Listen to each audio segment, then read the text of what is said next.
Salut, je m'appelle Fabienne Labbé et je vous souhaite bienvenue à Ruby, le magazine web et télé de TFO. Cette semaine, Ruby revient sur ses bons moments de l'automne.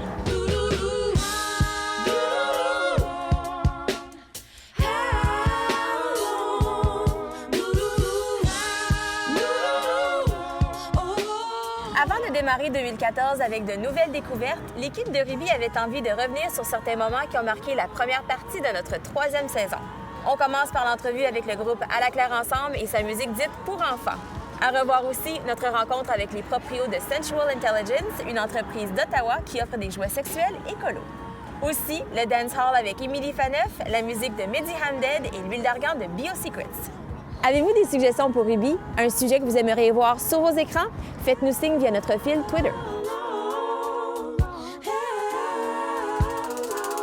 À la Claire Ensemble se définit comme une troupe post-rigodon, rien de moins. Ce collectif hip-hop a lancé en mai dernier un deuxième album, Les Maigres Blancs d'Amérique du Noir. Rencontre avec À la Claire Ensemble. Pourquoi vous avez choisi le 34 avril pour lancer votre album? Parce que c'est la semaine des 4 jeudis. Ah, OK. Vous savez qu'il y a un bar dans la région qui s'appelle Les 4 jeudis, à Hall. For real? Joint au 4 jeudis. Oui.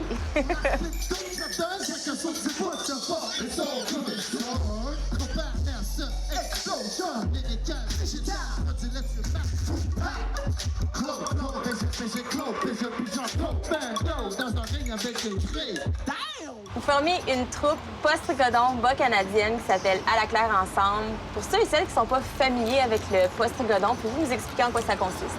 Le post-rigodon, c'est la rencontre entre la tradition orale bas canadienne et la musique contemporaine américaine. Fait que c'est vraiment tout ce qui provient verbalement d'ici qui rencontre la musique américaine. Les influences américaines, ça vient de où? Parce que à l'écoute de votre album, moi, j'entends un petit peu... J'entends le J Dilla. Le Détroit. Oui, j'entends le Le Détroit, les maisons grinçantes abandonnées. New York aussi. Le jazz, New York le aussi. blues, aussi le classique, Le théâtre. le rock, le prog rock. Fait que c'est des racines canadiennes-françaises mélangées avec des beats. En fait, c'est que c'est ouvert à n'importe quelle influence musicale, que ce soit de la musique qui vient d'ailleurs ou de la musique qui vient d'ici, ça n'a pas d'importance. Pour nous, on incorpore tout ça dans un gros melting pot. C'est comme le crastillon de la musique, finalement. C'est pas une biche à scène sur le dance floor. Bébé, tu vas me gratter comme on gratte un bad Joe. Allume un spliff, man, si you can't smoke. Check une gang de mice en train de tripper ben trop.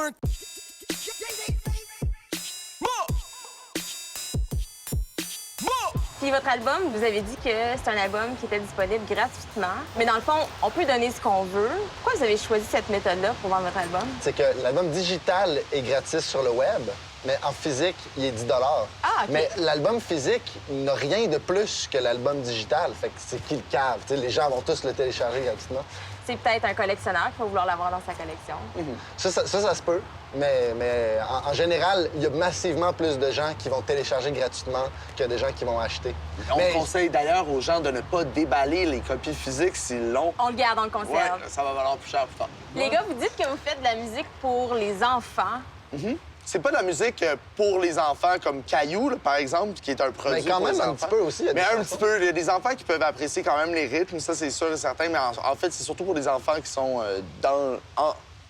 à l'intérieur des gens. Les gens qui veulent s'amuser. Qui nous C'est écoutent, pas exactement. sérieux. Mais on tient aussi à dire que c'est pas nécessairement le propos de toutes les chansons qui s'adressent aux enfants. Ça s'adresse pas nécessairement aux enfants, mais c'est pour les enfants. Si pas Paul, c'est mon là. Dis-nous tout de suite, ça va être quoi les news? C'était toi pis ta gang de bas débattés. Sur ma TV, c'est toute une gang de chum et semi. T'es savonné, c'est mon là. Si qu'une heure t'avais ta gang de bas démotés. Si t'en pognais un, fallait de ça et sûr, tu l'as ben pogné. souvent, on va être choqué positivement par la capacité des enfants à s'amuser avec une boîte de carton. Mais à la Claire Ensemble, c'est comme un peu une boîte de carton. C'est comme si c'est la chose la plus plate dans la pièce, mais finalement, les Elle enfants vole au viennent bout. jouer avec ça pareil. Mon cou pis mon dos, mes orteils, mes oreilles, hors de contrôle.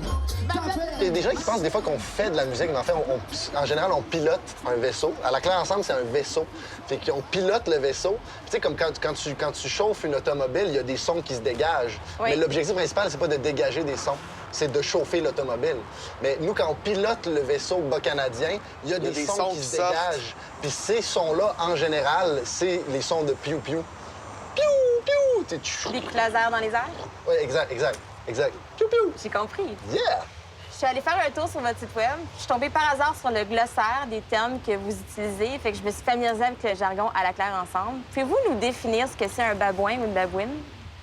C'est en général un bas canadien ou une bas canadienne. C'est un terme. Ben, c'est plus un mâle, une femelle, une personne. Ouais. De la musique pourrite, compostée bien raide.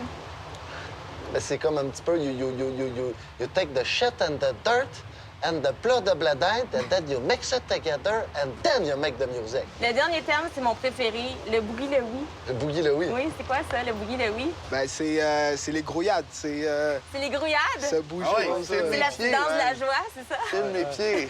Ben les gars, merci beaucoup. Je vous C'est envoie tout. un coup de laser dans les airs. Oui, c'est tout. Je commençais à peine à avoir Je du fun. sais, moi aussi, mais je vous souhaite longue vie à la claire ensemble, puis au plaisir de vous revoir et de vous voir en show, parce C'est que un je vous aime plaisir. beaucoup. Merci beaucoup. Longue vie à vous. Voyons donc! Qu'est-ce que tu fais là, mon effron? C'est pas fait que j'ai un pack de cig. Qu'est-ce que tu fais là, mon effron? Tu t'achètes un pack de ha! Yeah, yo! Vanessa Myers est mannequin, tandis que Nana Boateng-Océ est un créateur ottavien doublé d'une grande conscience écologique.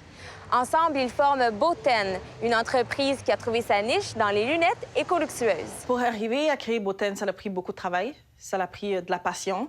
Fait que si t'es pas passionné par ce que tu fais, tu ne devrais peut-être pas le faire.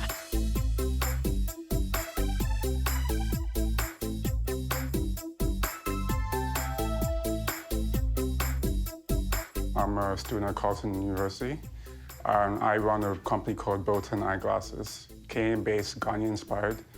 We produce eyeglasses made from reclaimed material for the purpose of giving back to my home country, Ghana, through manufacturing to create jobs. En 2009, quand il a fait un voyage au Ghana, il s'est inspiré de sa culture, il s'est inspiré du paysage, il s'est inspiré vraiment juste de la culture africaine. Il a étudié en sciences environnementales. Je pense que ça aussi, ça a eu un effet sur son idée de créer une compagnie qui est Eco-Luxury. I've always been passionate about sustainability and design, so I wanted to combine something that was fashion-forward but still had design elements that would appeal to the general public.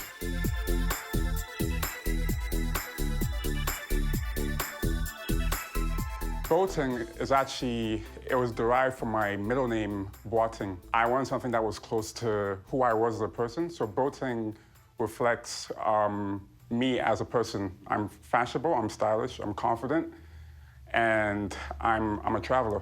Le slogan de Boten, c'est Vision of Change.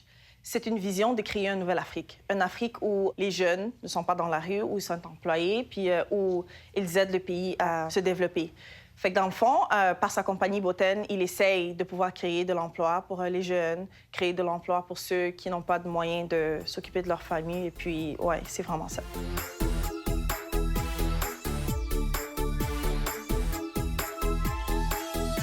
Ce que j'aime vraiment chez Nana, c'est son dévouement à son travail. Il est toujours en train de faire du travail sur Boten. Et je trouve vraiment ce qui m'inspire chez lui, c'est le fait qu'il est si jeune.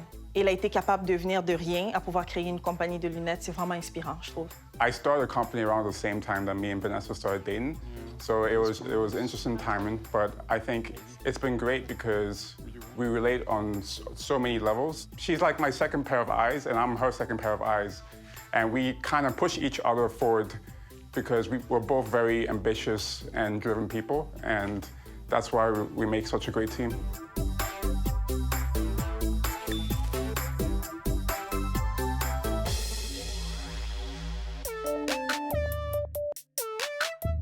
Restez avec nous dans un instant à l'émission, on découvre les jouets sexuels écolos de Sensual Intelligence ainsi que les produits de BioSecrets.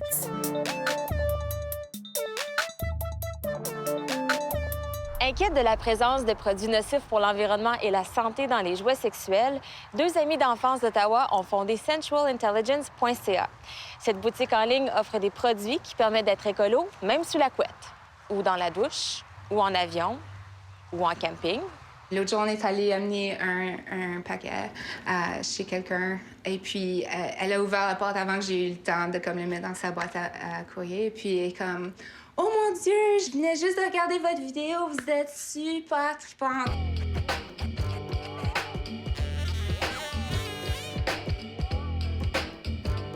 Je faisais des recherches en ligne pour des nouvelles recettes végétaliennes. Elle a trouvé un site web, puis il parlait de Alicia Silverstone, qui parlait de vibrateurs végétaliens. Alors, elle m'a dit, viens voir ça.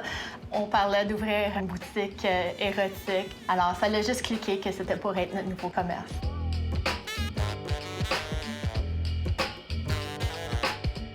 Nos critères, c'est qu'il n'y a aucun produit toxique dans les lubrifiants ou dans les jouets. Il y a beaucoup de gens qui vont nous envoyer un courriel qui sont comme « Pourquoi est-ce que vous n'avez pas des toy cleaners? » Et puis, c'est à cause que quand on a fait nos recherches pour les produits, tous les toy cleaners avaient du triclosan.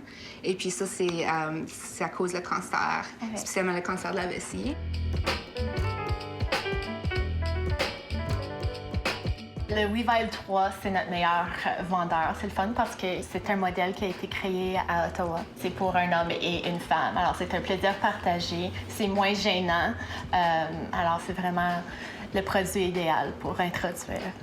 Habituellement, on cogne même pas à la porte, on envoie un courriel, c'est livré dans une enveloppe jaune ou brune. Alors, c'est comme n'importe quel autre courrier, même qu'on écrit souvent à la main. Alors, ça a juste l'air comme un cadeau de ma tante Sylvie. C'est super important, la discrétion. Il y a beaucoup de gens que c'est leur premier sex toys qu'ils achètent, donc c'est très important pour nous de s'assurer que c'est discret. À VegFest à Ottawa, au mois de juin, il y avait une madame, elle avait 75-80 ans. Et puis, c'était la première fois qu'elle achetait un sextoy. Puis, elle était vraiment gênée, vraiment nerveuse parce que toute sa vie, elle avait vécu en honte avec la sexualité. C'était vraiment un moment émotionnel. Donc, gros câlin après, mais j'étais comme « Ah, c'est bon, qu'est-ce qu'on fait? » Ouais. Non, mais c'est super important, la santé. Une des premières fois comment on a réalisé qu'on peut changer la vie des gens.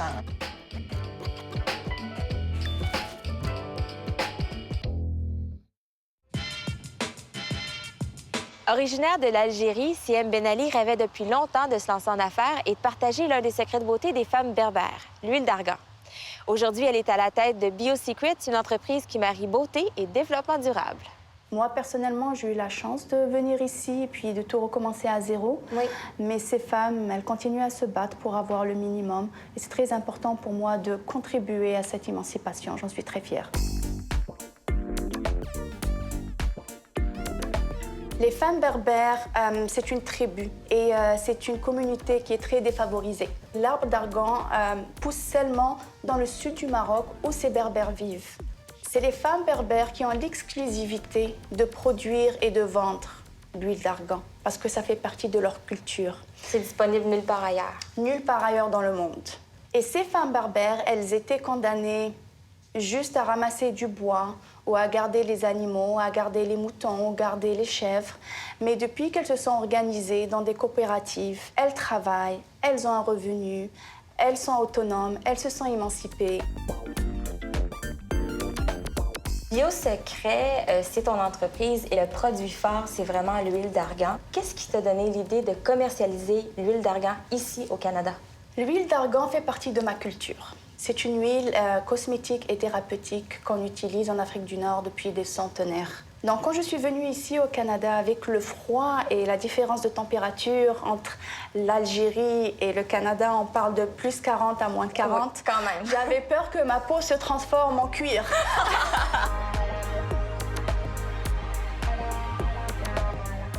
Alors, tout ce qui est peau sèche, peau rigueuse, eczéma, peau sensible, psoriasis, ça fonctionne très très bien parce que la manière que l'huile d'argan fonctionne versus d'autres huiles, c'est qu'une fois que ça pénètre la peau, ça va et ça hydrate chaque couche de l'épiderme.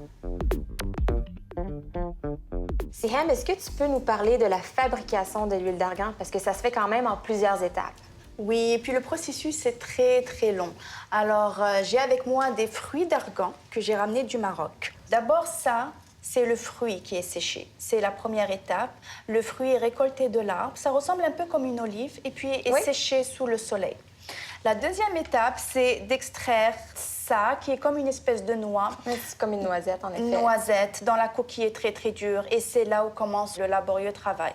Elles doivent concasser la noisette une par une, avec des outils de pierre. Et c'est cette amande qui est mis dans un espèce de moulin de pierre aussi. Donc, ça nous donne une pâte assez consistante. Et puis là, elle rajoute de l'eau et elle commence à malaxer pendant des heures et des heures et des heures pour séparer la pâte de l'huile. Donc, c'est vraiment de l'arbre à la presse, à la bouteille. Rien n'a été rajouté, rien n'a été enlevé.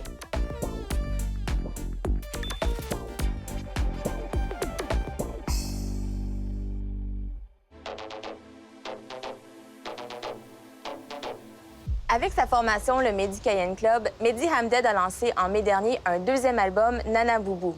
Fier de ses dernières compositions, le musicien et slameur prépare aussi un premier one-man show.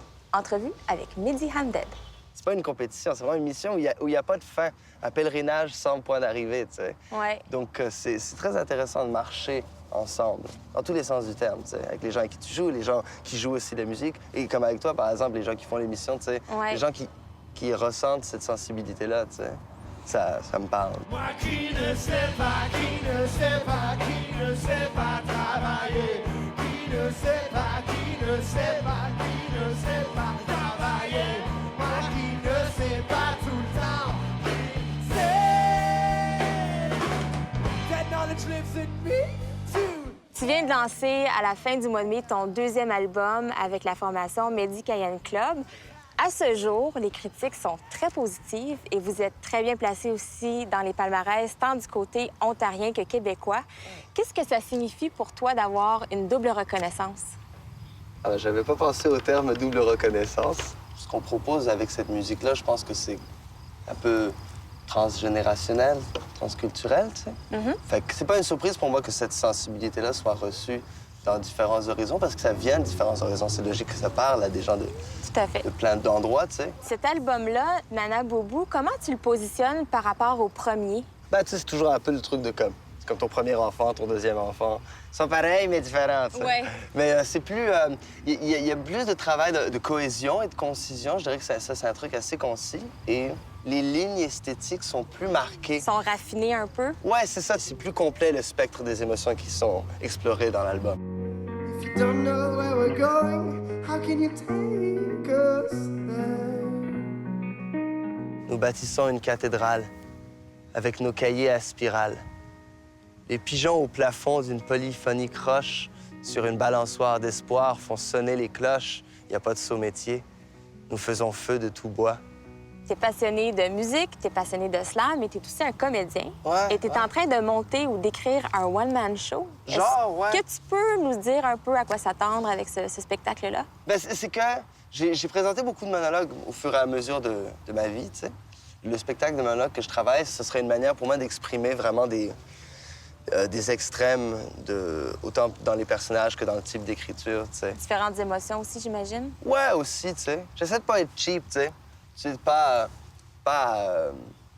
galvauder les choses, tu sais, au niveau du théâtre et de la musique, du slam. Tu veux bien t'investir dans chaque domaine créatif, ouais, c'est ça. Pas juste faire comme « Ah, c'est cool, man, non, non, non. » Il y a vraiment... Tu sais, parce que, des fois, ça me rend mal à l'aise, c'est le... Ah, fait que là, t'es musicien, my God, là, t'es pas ouais, wow, puis t'es comédien, puis c'est comme... C'est parce que c'est un peu intimidant, tu fais de tout. Fait que c'est pour ça qu'on te questionne un peu là-dessus. Oui, mais c'est vrai que, honnêtement, c'est des profondes passions qui m'animent et dans lesquelles je m'investis. Bref, comme ils disent en anglais, la vérité sera dans le pudding, tu sais. Et voilà. Bien, ça te fait des super beaux projets. Ouais. Mehdi Hamded, on te dit merci beaucoup. Merci de m'accueillir, ça fait plaisir. Fait beau pareil, hein? J'aurais aimé qu'un canard passe, putain. S'il pleut, c'est moins le fun. Cool. T'as une belle chaise, hein, quand tu vas dans le Merci, bois, oui, pareil. on les aime, les chaises. Moi aussi, je veux-tu partir avec? Rêve, réveil et divinité.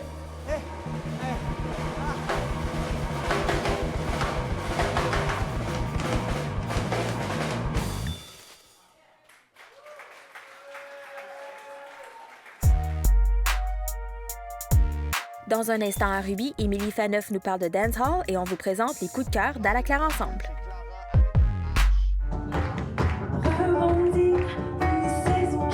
La 33e édition de Contact Ontarois aura lieu à Ottawa du 15 au 18 janvier prochain. Le marché du spectacle des arts de la scène francophone de l'Ontario réunira une fois de plus diffuseurs et artistes de partout en province.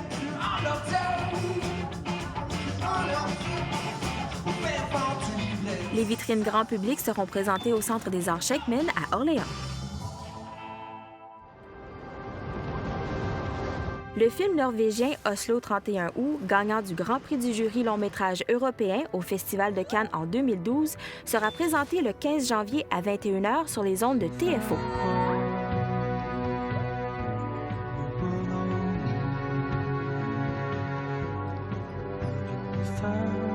Le film raconte l'histoire d'Anders, un jeune trentenaire en fin de cure de désintoxication à l'heure du bilan. De passage en ville, il prend conscience à 34 ans des opportunités manquées et des rêves de jeunesse envolés.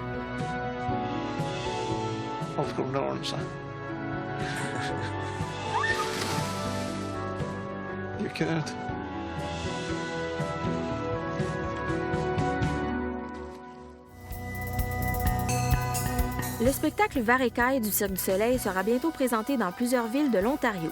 Tout d'abord à Kingston à partir du 17 janvier prochain, à Windsor à compter du 23 janvier et à Hamilton dès le 29 janvier prochain.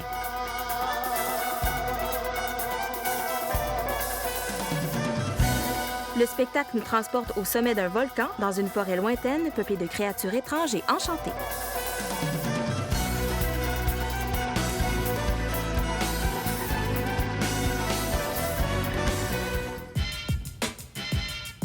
La plupart des gens vont dans le sud pour goûter au plaisir du farniente.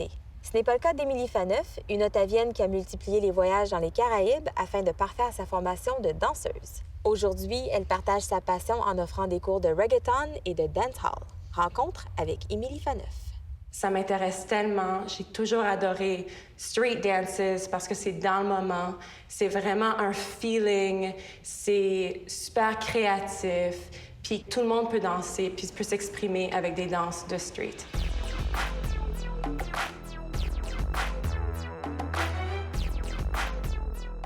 Alors, j'ai commencé à danser pas mal jeune, des cours plus classiques. Puis après ça, ce que j'ai fait, c'est quand j'étais un peu plus âgée, j'ai pris des danses de street. Puis c'est vraiment comme ça que j'ai adoré, comme le hip-hop.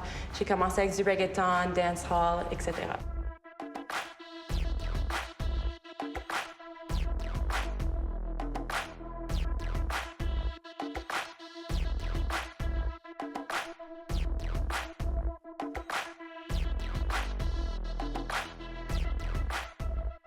Décrire le reggaeton, c'est beaucoup d'isolation, vraiment comprendre comment bouger, contrôler nos mouvements, poitrine, hanche, comme faire des waves.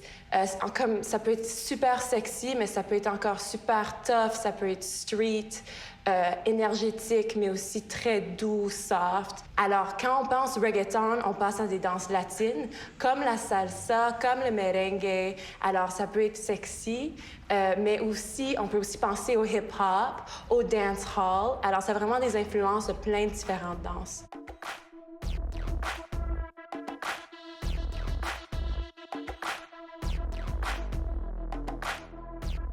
J'ai été très chanceuse de pouvoir voyager beaucoup dans ma vie. J'ai travaillé pour le Club Med en République dominicaine, à Punta Cana. Et la différence de danser en République dominicaine à Cuba, c'est le feeling. Tout le monde veut danser, partout, dans les rues, dans les centres d'achat. Tu entends la musique, tu commences à danser. J'étais beaucoup plus technique avant, puis maintenant, je suis beaucoup plus sur le feeling, sur vraiment s'amuser, d'être comme dans le moment. La danse, c'est tellement important. Et pour moi, de pouvoir enseigner, de pouvoir danser ici dans mon pays, le Canada, et montrer à plein de gens comment être dans le moment, être créatif, c'est vraiment, vraiment spécial.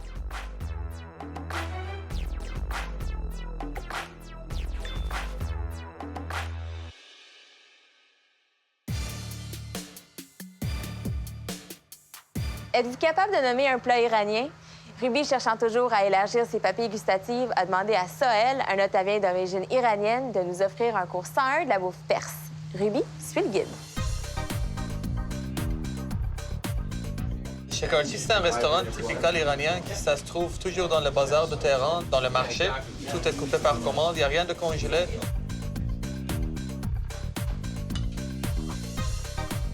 Alors, qu'est-ce qu'on mange? C'est du riz façon iranienne, donc c'est du riz basmati, puis garni avec du riz au safran. OK. Puis ça, c'est 3 brochettes iraniennes. Celui-là, c'est du poulet mariné au safran, du jus de citron avec des oignons. C'est mariné pour 24 heures avant qu'il soit servi.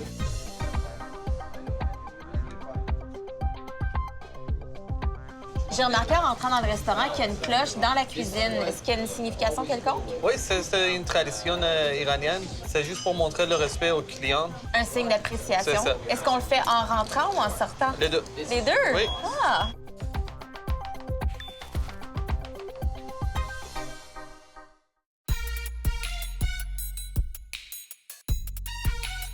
Aussi éclectique que ludique, À la Claire Ensemble apporte un vent de fraîcheur dans la scène hip-hop francophone. Voici les coups de cœur d'À la Claire Ensemble.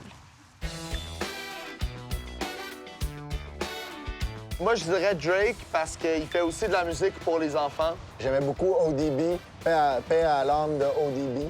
J'aimais bien Sans Pression pour leur grand hit des années 98. Réal Mathieu et sa trompette sexy. Réal Mathieu et sa trompette sexy, ça c'est quand même bon. Ça va venir, faut pas vous décourager. Il faut bien donner du temps au nouveau gouvernement. C'est la Bolduc, c'est ça? La Bolduc, quoi? Moi, c'est obligé d'être Gérard Lajoie, le meilleur accordéoniste bas canadien. Hey! Cheer! Respect. Oh. Sean Price. Ouais, mais il m'a bloqué. Je disais qu'il fallait qu'il écoute mon nouveau rap. Puis il aimait pas mon nouveau rap. Non, en fait, mais je pense que c'est parce que t'avais dit que sa tourne avec 11 était pourrie. C'est peut-être ça aussi, hein? Core Mega sur Twitter. Core Mega, c'est tout. Seul account que tu dois follow, Core Mega. Oh, OK, s'il vous plaît, les crêpes à l'huile de chez Clara à Saint-Gérard-des-Laurentides. Ça, c'est très réconfortant. La crêpe est toute crispy. C'est vraiment bon. Saint-Gérard-des-Laurentides chez Clara avec un H. Space Jam. Spaceballs. Ah oui! Spaceballs, c'est vraiment drôle. J'aime bien Broken Flowers avec Bill Murray. Team America World Police. Pas sûr que c'est dans l'espace. Non? Le comte de Munchausen. Le baron de Munchausen. OK, c'est nice. C'est quoi la différence entre un baron et un comte? C'est ici que se termine Ruby. Merci d'avoir été parmi nous. On se retrouve la semaine prochaine avec un nouvel épisode de Ruby. D'ici là, je vous rappelle que nous ne sommes jamais bien loin à tfo.org/RubyTFO. À très bientôt. Qui pourrait une fois de plus